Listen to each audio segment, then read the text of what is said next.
السلام علیکم، زیم بخت الله جان حسرت او تاسو ګورئ په پښتو پوینټ ټي وي باندې د نن ورځې تر دې دمه خبرونه. د ټولو اول سر خبرونه.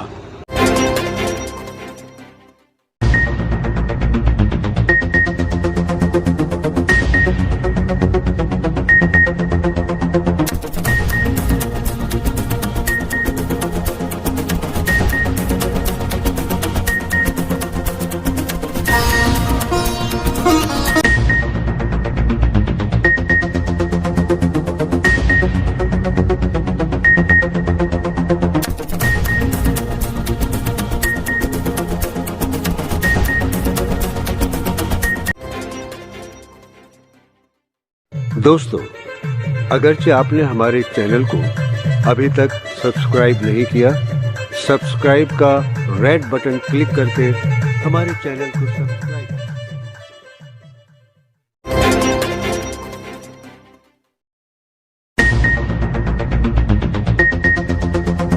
په ملک کې د کرونا وایرس په شدت کې لا کمی نه دی راغلی. تر اوسه پورې په ملک کې د کرونا وایرس له کبله د شوو مړو شمېره 19,000 ته ورسېده. د کراچۍ ښار سره په پوره ملک کې د کرونا وایرس د خورېدو په رفتار کې د کمی لپاره د لاک ډاون سلسله جاري ده. د کرونا وایرس د دریم لهر د خطرې له وجې حکومت د اختر مونځ په دویمه او دریمه د ادا کولو هدایات جاری کړي دي.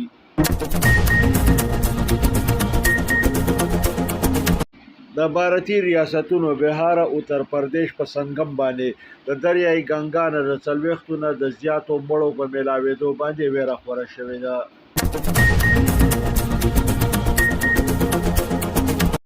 د منصوبه بندۍ وفاقي وزیر اسد عمر زیات عمر والا خلکو ته د ویکسینو د لګولو راز ښکاره کړ.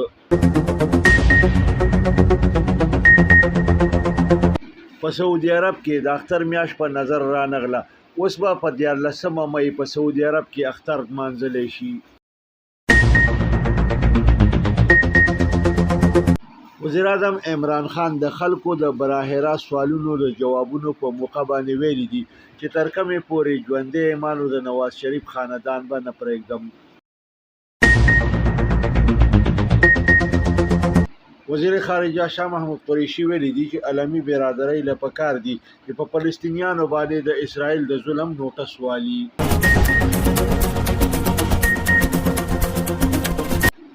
وفاقي وزیر اطلاعات فواد چودري ویلي دي چې د حدیبیه پیپر میل په حواله باندې څه حقایق مخې ته راغلي دي چې په دې بنیاد باندې حکومت د تفتیش کولو فیصله کړې ده.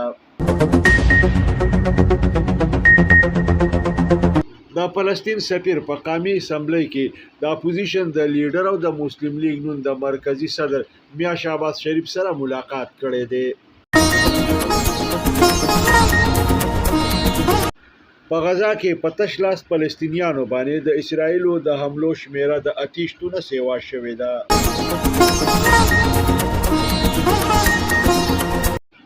بل اړخته اسرائیلي وزیر اعظم یاتنیاهو د حملو د تیزولو دمکی ورکړې ده.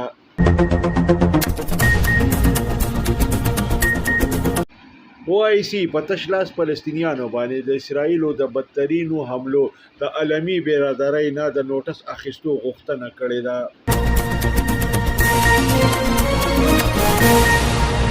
د جامشورو په ترمل پاور پلانټ کې انجینرانو د هایدروجن پلانټ نه د اکسیجن د جوړولو کامیابه تجربه کړې ده.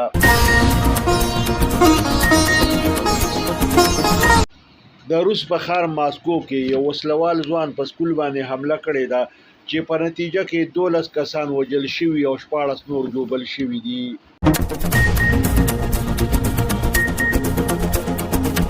د زمبابوې خلاف په حراره ټیسټ میچ کې د پاکستان د کڼ لاس بالرانو شاهین افریدي او نومان علي د صدۍ اولنی ریکارډ جوړ کړی دی.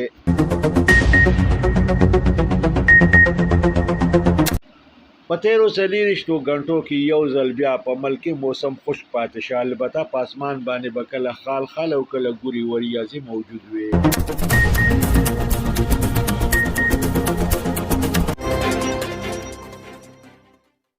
दोस्तों, अगरचे आपने हमारे चैनल को अभी तक सब्सक्राइब नहीं किया, सब्सक्राइब का रेड बटन क्लिक करके हमारे चैनल को सब्सक्राइब.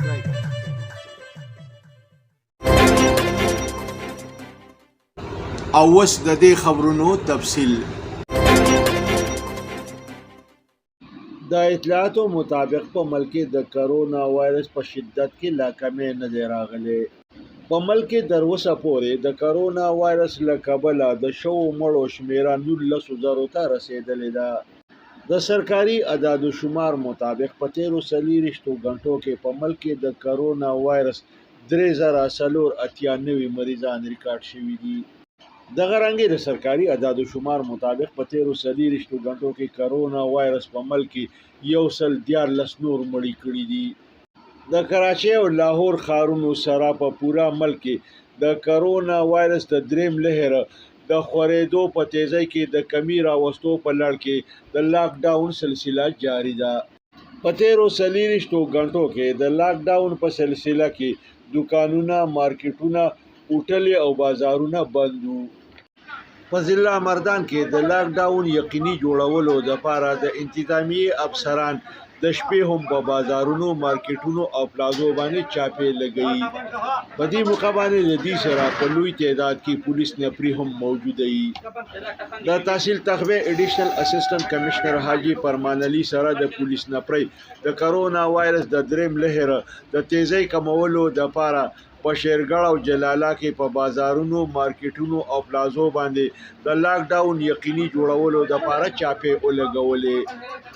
د ناوخته پورې د جلاله او شیرګړ په بازارونو کې د چاپو په سلسله کې موجود وو او په خپل یې د لاک ډاون د یقیني جوړولو نگراني کوله.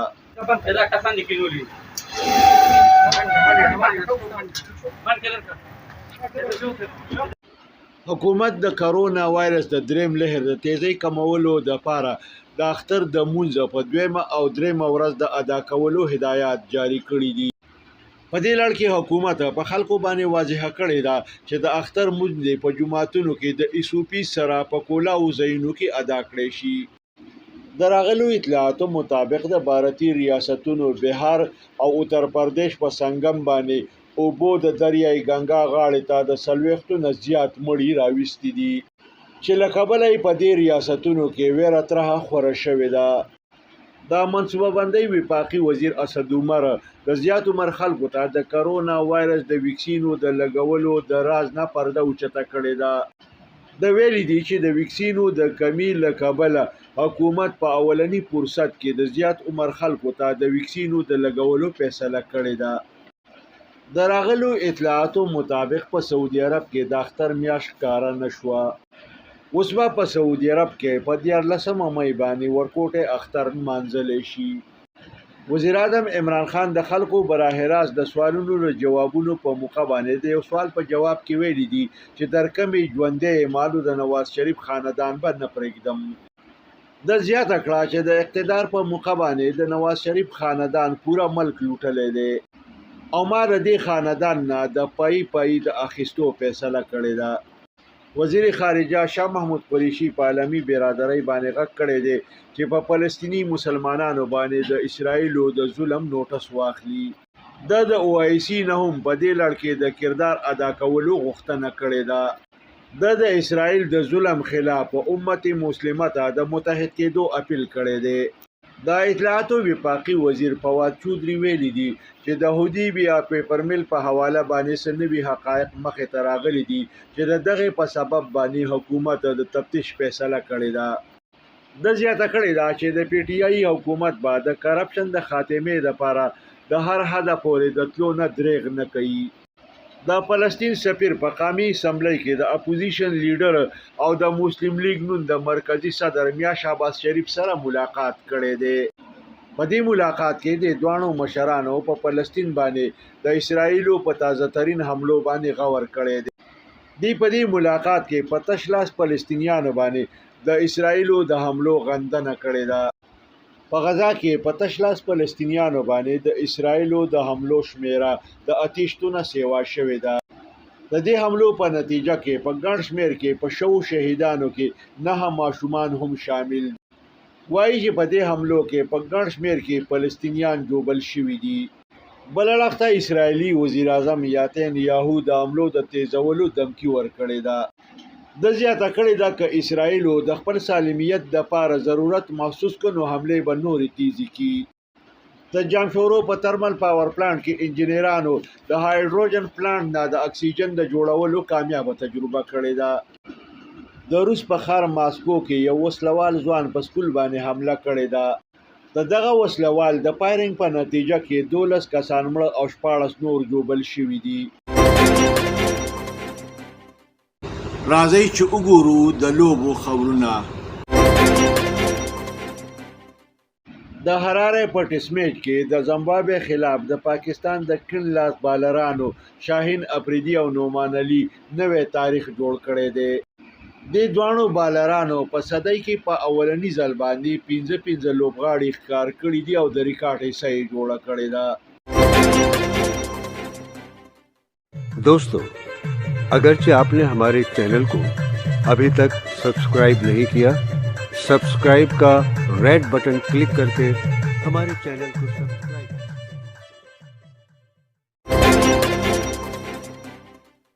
اوس ګورو د موسم حال.